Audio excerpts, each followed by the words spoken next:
Karena saya pernah mati 2 kali 3 hari 3 hari dinyatakan mati suri Pak Jen. Mau dikubur itu apa enggak dikubur itu, saya mau dikubur apa tidak dikubur itu sudah enggak bernapas, tapi mau dikubur itu badannya kok masih anget gitu lah. Pada waktu itulah sukma saya ngelombroworo ke alam-alam yang lain. Dari situlah saya yakin bahwa alam ini sudah membutuhkan renovasi kembali perilaku manusia. Oleh karena itu revolusi saya adalah revolusi pikiran lewat moral yang menyebarluaskan tentang faham Republik Pancasila itu kembali ke rakyat lagi. Nah, karena kembali ke rakyat, ya balik ke hukum politik, poli dan etika, pergaulan yang penuh dengan kesopanan dan kesantunan. Nah, yang bisa memimpin dengan sopan dan santun dengan penuh perasaan itu hanya seorang raja Jawa dalam tanda petik. Jawa itu tidak harus Jatikusumo, tidak harus Noto, tidak harus Bejo, Hutahuruk bisa juga. Kalau karena orang Jawa itu ribuan tahun tersebar seluruh dunia. Indonesia itu dimulai dari orang Jawa dulu, yang punya kewajiban untuk hamemayu hayu ing bawono, tidak serakah, tidak eksploitasi, tidak ngempit sana sini, tidak jajah sana sini. Hamemayu hayu ing bawono. Itu kan hanya cukup moral saja, murah. Jadi memang secara spiritual hadirnya kerajaan nanti yang dipimpin Satrio Beninget sudah saatnya ya? Sudah saatnya. Dan ini sangat mendesak. Karena kita ini sudah, saya ngitung itu dialektika kehidupan politik itu setiap kurun waktu 7 ya. 7 hari, 7 bulan. Ada 70 tahun rata-rata umurnya orang, 700 tahun mau tidak mau zaman harus ganti. Mau tidak mau zaman harus ganti. Dulu wawancara gini karena Pak Jen juga musim HP, dengan HP itu cukup. Wah, dulu kamera harus banyak aki, banyak bawa ini. Sekarang enggak perlu. Dan sekarang Mbak Google udah ditanya apapun bisa ya. Saya pun enggak mau kalah meskipun umur saya mendekati 80. Bahkan saya itu harus membuat ilmu pengetahuan untuk tahun 3000 yang akan datang, supaya manusia tidak bertele-tele keliru gitu loh ya.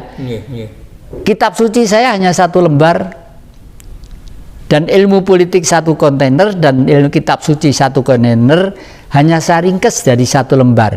Ikut Tuhan apa ikut setan? Loh, justru penghargaan itu saya dapat penghargaan dari Rusia.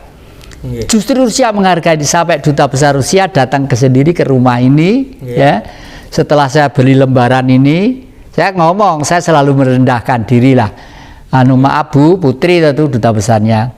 Orang sedunia itu yang paling bodoh Jatikusumo, yang paling tidak bisa apa-apa Jatikusumo. Saking bodoh saya, kitab buku politik 1 kontainer dengan kitab suci 1 kontainer saya ringkas jadi 1 lembar. Ikut Tuhan dalan ini, ikut setan jalan. Langsung beliau tanggap pinter duta besar. Loh, ini yang benar, ini yang benar. Romo mau ceramah di Rusia, monggo siapkan. Pokoknya pesawatnya yang ada tempat tidurnya. Saya guyon saya gitu. Oh gitu. Kemudian yang seringkali hadirnya si tokoh nanti itu kan terkait dengan Sabdo Palon. Sebetulnya apa ya Sabdo Palon itu? Sabdo Palon itu ada yang mengkonotasikan, mewacanakan bahwa itu yang Bodronoyo, kalau saya itu adalah era dialektika alam. Sabdo itu dawuh, palon itu paelu. Suatu saat ada dawuh yang dianut oleh manusia ya. Seperti pada waktu sebelum 45, apa yang dia anut? Revolusi penjebolan dan pembangunan. Tapi setelah merdeka ada lagi yang harus kita ikuti, apa? Merubah cara berpikir. Makanya Bung Karno pesan, perjuangan saya lebih mudah karena perjuangan saya dan kawan-kawan saya hanya mengusir penjajah. Ini yang dijajah, itu yang menjajah. Tapi setelah merdeka nanti perjuangan kalian akan lebih sulit lagi karena akan melawan bangsamu sendiri. Bangsa saya bangsa yang mana? Bangsa yang tidak percaya Pancasila. Ya itu aja. Pancasila itu final, dan Pancasila itu bukan baru. 500 sebelum Masehi itu Pancasila sudah ada. Bung Karno itu gandrung sejarah. Ya. Oleh karena itu Pancasila sudah dibuktikan oleh Bung Karno setelah dipidatokan di depan Perserikatan Bangsa-Bangsa, ternyata mendapat sambutan tepuk tangan dan gemuruh. Hanya cukup 5 bahasa: belief of God, nationalism, humanity, democratic, and social justice. Nah, ini yang dirubah. Zaman Orde Baru ini dirubah. Bisikan Amerika, kebangsaan itu jangan nomor 2, harus nomor 3. Yang nomor 2 itu kemanusiaan. Karena apa? Manusia itu harus diberi hak sebebas-bebasnya. Kita sekolah ekonomi, sekolah teknik, kita kerja keras gini-gini buat pabrik. Tujuannya kan supaya manusia sejahtera dan enak, dapat gaji. Kelihatannya baik, kelihatannya. Tapi Amerika lupa. Kalau kemanusiaan itu diumbar seluas-luasnya, akhirnya menjadi binatang. Ya sekarang ini udah menjadi binatang, siapa yang bisa saya makan, akhirnya ke situ.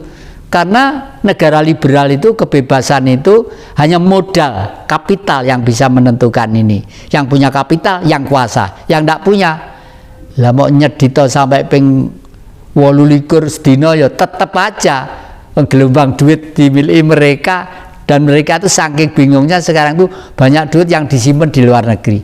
Singapura itu negara kecamatan. Loh kenapa? Orang sini kok banyak nyimpen duit di sana. Mbak TV disebarkan untuk masyarakat umum supaya, nah ini nanti kalau tidak seorang satropi nilai, seorang raja yang bijaksana, nggak akan mungkin dilaksanakan. Jadi untuk mengubah kondisi politik itu yang harus hadir satropi nilai. Harus hadir. Oke. Dan memang kelihatannya tadi kembali ke Sabto Balon. Sabto Balon memang sering dikaitkan dengan hadirnya Satria Piringgit ya. Iya, selalu seperti itu karena dan digambarkan seorang Semar ya. Tadi malam itu kemarin saya dalang di pondok pesantren Sidikiyah itu, di sana tuh saya katakan dunia dulu digambarkan seperti telur lah. Kulitnya pecah menjadi togok atau antoko, putihnya menjadi semar atau esmoyo, kuningnya menjadi Betara Guru, ratunya para dewa gitu. Nah, lakon kemarin itu saya ngeritik dewa-dewa di kayangan itu. Betara Guru sudah lalai tugasnya untuk mengayomi memelihara togok dan menghormati Semar. Karena sebenarnya dia itu adalah adik yang terakhir, ragil gitu ya, adik yang ketiga, yang barep antogo togok. Waktu itu digambarkan di dalam pewayangan, waktu bumi sudah diciptakan dan manusia mulai diciptakan, lomba untuk siapa yang bisa makan bumi gitu. Lalu togok makan, karena nggak cukup buminya gede, mulutnya sobek wek, makanya togok itu digambarkan bibirnya begini. Lalu kedua yang putihnya telur menjadi Semar, ismoyo, isi moyo. Moyo itu cahaya.